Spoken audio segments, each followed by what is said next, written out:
ఎంతకాలం అయ్యా నీకు ఈ కుష్ఠరోగం? ఎంతకాలం?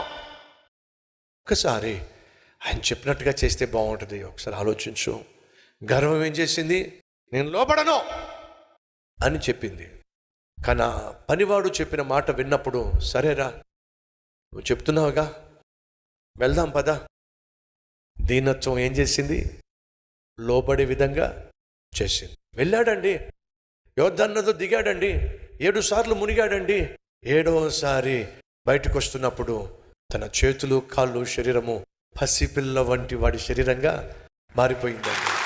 రే రే రే అరుస్తున్నాడు. అయ్యా ఏమైంది? నువ్వు చెప్పిందే జరిగిందిరా. ఏమైందయ్యా? లోబడితే చాలు బాగుపడతానని చెప్పావు. లోబడ్డాన్రా, బాగుపడిపోయాన్రా. నా శరీరము పసిపిల్ల వంటి వాడి శరీరంగా మారిపోయింది. అద్భుతం జరిగిపోయింది.